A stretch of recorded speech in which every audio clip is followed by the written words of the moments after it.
ಈಗ ಮುಖ್ಯಮಂತ್ರಿ ಯಾರೇ ಆದ್ರೂ ಕೂಡ ನೀವು ಒಪ್ಕೊಂಡು ಕೆಲಸ ಮಾಡ್ತೀರಾ ಹಾಗಾದ್ರೆ? ಮತ್ತೆ ಒಂದಷ್ಟು ಬಣದ ವಿಚಾರ ಚರ್ಚೆ ಆಗ್ತಿದೆ ಈಗ, ಒಂದಷ್ಟು ಶಾಸಕರು ಅವ್ರ ಬಣ ಇವ್ರ ಬಣ ಅಂತೇಳಿ.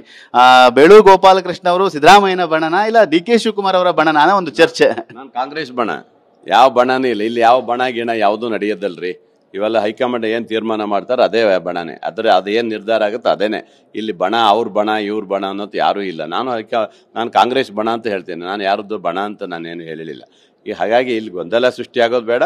ರಾಜ್ಯದಲ್ಲಿ ಇವತ್ತು ಸರ್ಕಾರ ಗಟ್ಟಿಯಾಗಿರಬೇಕು. ಮುಂದೆ ಇನ್ನು 3 ವರ್ಷಗಳ ಕಾಲ ಅವಕಾಶ ಇದೆ. ಅದನ್ನು ಜನರಿಗೆ ಸೌಕರ್ಯ ಸಿಗುವಂಥದ್ದಾಗಬೇಕು, ಒಳ್ಳೆ ಸರ್ಕಾರ ಕೊಡಬೇಕು ಅನ್ನೋದು ನಮ್ಮ ಉದ್ದೇಶ ಇರಬೇಕು. ಅಷ್ಟಿದ್ದು ಹೋಗ್ಬೇಕು ಅನ್ನೋದು ಉದ್ದೇಶ. ಆದರೂ ಕೂಡ ಶಾಸಕರು ಒಂದಷ್ಟು ಹೇಳಿಕೆಗಳನ್ನ ಕೊಡ್ತಾರೆ. ಹೈಕಮಾಂಡ್ ಮೇಲೆ ಭಯ ಇಲ್ವಾ ಅಂತೇಳಿ, ಹೈಕಮಾಂಡ್ಗೆ ಇಲ್ಲಿ ಶಾಸಕರನ್ನ ಹಿಡ್ತಾ ಇಲ್ವಾ, ಇಲ್ಲ ಶಾಸಕರಿಗೆ ಹೈಕಮಾಂಡ್ ಮೇಲೆ ಭಯ ಇಲ್ವಾ ಅಂತೇಳಿ. ನಾನು ಅದೇ ಹೇಳ್ತಾ ಇದ್ದೀನಿ, ಈ ನಮ್ಮ ರಾಜ್ಯದ ನಾಯಕರು ತೀರ್ಮಾನ ಮಾಡಬೇಕು. ಅಂಥವ್ರಿಗೆ ಒಂದಿಷ್ಟು ಜನ ವಜಾ ಮಾಡಬೇಕು. ನನ್ನ ಸೇರ್ಬೇಕಾದ್ರೆ ನಾನು ತಪ್ಪು ಮಾಡಿದ್ರು ನನ್ನ ವಜಾ ಮಾಡಬೇಕು. ಆ ಥರ ಮಾಡದೆ ಹೋದರೆ ದಿನನಿತ್ಯ ಗೊಂದಾಗುತ್ತೆ. ಈಗ ಏನಾಗಿದೆ, ಜಂಬೂ ಸವಾರಿ ಥರ 140 ಜನ ಇದ್ದಾರೆ. ಜಾಸ್ತಿ ಜನ ಆದಾಗ ಈ ಸಮಸ್ಯೆ ಬರುತ್ತೆ. ಅದರಿಂದ ಅದೆಲ್ಲ ಗೊಂದಲವನ್ನು ಹೋಗಿ, ಈಗ ಗ್ಯಾರಂಟಿ ಇರ್ಬೋದು, ಇನ್ನೊಂದು ಇರ್ಬೋದು. ಯಾಕೆ ಮಾತಾಡ್ತೀರಿ ನೀವು? ಏನು ಹಕ್ಕಿದೆ ಅವ್ರಿಗೆ ಮಾತಾಡೋಕೆ? ಏನಿದೆ? ಮಾತಾಡಬಾರ್ದು ಅವರೆಲ್ಲ. ಅವರಿಗೆಲ್ಲ ಇವರಿಗೆಲ್ಲ ಕಡಿವಾಣ ಹಾಕಬೇಕು.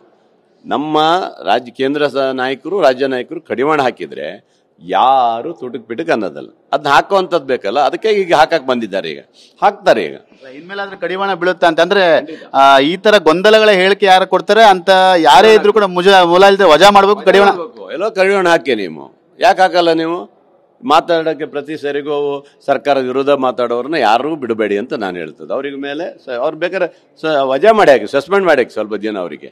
ಆವಾಗ ಗೊತ್ತಾಗುತ್ತೆ ಅವರಿಗೆಲ್ಲ ಅಲ್ವಾ. ಯಾಕೆ ಆ ಥರ ಗೊಂದಲ ಮಾಡ್ತಾರೋ ಗೊತ್ತಿಲ್ಲ. ನಮ್ಮಲ್ಲಿ ಗ್ಯಾರಂಟಿ ಚೆನ್ನಾಗಿದೆ, ಅಥವಾ ಈಗ ಹಣಕಾಸಿಂದ ಯಾವುದೇ ಸಮಸ್ಯೆ. ನಾನು ಅವತ್ತೇ ಹೇಳಿದ್ದೆ, 1 ವರ್ಷ ಸಮಸ್ಯೆ ಇತ್ತು. ಆ ನಂತರ ಈಗ 2-3ನೇ ವರ್ಷದಲ್ಲಿ ಚೆನ್ನಾಗಿದೆ, ನಮಗೆ ಏನು ಸಮಸ್ಯೆ ಇಲ್ಲ. ಎಲ್ಲ ಗ್ರಾಂಟ್ಗಳು ಬರ್ತಾ ಇದ್ದಾವೆ. ಈ ಸರಿ ಬಡ್ಜೆಟ್ ಜಾಸ್ತಿ ಆಗಿರೋದ್ರಿಂದ ಇನ್ನೂ ಹೆಚ್ಚು ಕೊಡ್ತೀನಿ ಮುಖ್ಯಮಂತ್ರಿ ಹೇಳಿರ್ಬೇಕಾದ್ರೆ. ಏನಕ್ಕೆ ಗೊಂದಲ ಮಾಡಿ ಸಾಯ್ತೀರಿ ನೀವು ಅಲ್ವಾ? ಸರ್ಕಾರ ಚೆನ್ನಾಗಿ ನಡ್ಕೊಡ್ಬೇಕು. ಯಾಕೆ ವಿರೋಧ ಪಕ್ಷಕ್ಕೆ ಆಹಾರ ಮಾಡಿಕೊಡ್ತೀರಿ ಅಲ್ವಾ? ಅವರೆಲ್ಲಂತೂ ಬೆಂಕಿ ಬಿದ್ದು ಹೋಗಿದೆ. ಈಗ ನೋಡಿದ್ರೆ ದಿನನಿತ್ಯ ಅವರಲ್ಲೀಗ ನಿನ್ನೆ ದಾವಣಗೆರೆಯಲ್ಲಿ BJP-ಅವ್ರದ್ದು ಭಿನ್ನಮತಿಯವರೆಲ್ಲ ಸೇರ್ಕೊಂಡು ರೇಣುಕಾಚಾರ್ಯ ಅವರಿಗೆಲ್ಲ ಹಿಗ್ಗಾಮುಗ್ಗ ಜಾಡಿಸ್ತಾ ಇದ್ದಾರೆ. ಯಡಿಯೂರಪ್ಪನವ್ರಿಗೆ ಹಿಗ್ಗಾಮುಗ್ಗ ಜಾಡಿಸ್ತಾ ಇದ್ದಾರೆ.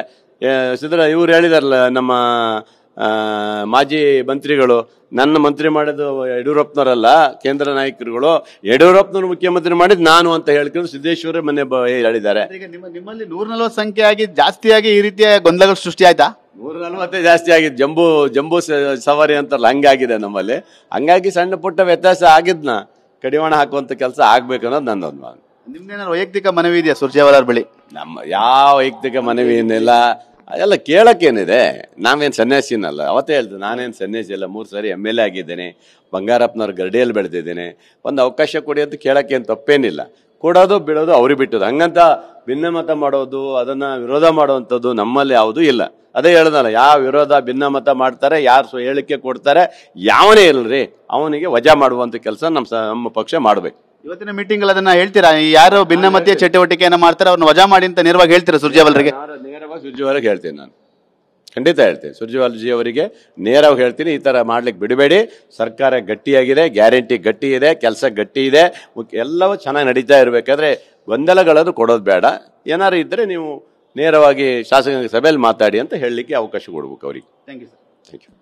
ಇದಿಷ್ಟು ಹಿರಿಯ ಶಾಸಕರಂತ ಬೇಳೂರು ಗೋಪಾಲಕೃಷ್ಣ ಅವರ ಮಾತು. ಯಾರು ಪಕ್ಷದ ವಿರೋಧವಾಗಿ ಹೇಳಿಕೆಗಳನ್ನ ಕೊಡ್ತಾರೆ, ಮುಖ್ಯಮಂತ್ರಿ ಬದಲಾವಣೆ ಆಗ್ಬೋದು, ಗ್ಯಾರಂಟಿಗಳ ವಿಚಾರವಾಗಿ ಅವರ ವಿರುದ್ಧ ಏನು ನಿರ್ದಾಕ್ಷಿಣ್ಯವಾಗಿ ಕ್ರಮಗಳನ್ನ ತೆಗೆದುಕೊಳ್ಳಿ ಅಂತೇಳಿ ಇವತ್ತಿನ ಮೀಟಿಂಗ್ ಅಲ್ಲಿ ನಾನು ಮುಕ್ತವಾಗಿ ಮಾತಾಡ್ತೀನಿ. ನನಗೆ ಯಾವುದೇ ರೀತಿಯಾಗಿ ಅದನ್ನು ಹೇಳಲಿಕ್ಕೆ ಭಯ ಇಲ್ಲ ಅನ್ನೋ ಮಾತನ್ನು ಕೂಡ TV9 ಬಳಿ ಸ್ಪಷ್ಟಪಡಿಸ್ತಾ ಇರುವಂತದ್ದು. ನಮ್ಮ ಸಯ್ಯದ್ ಜೊತೆ ಸುನಿಲ್, TV9 ಬೆಂಗಳೂರು.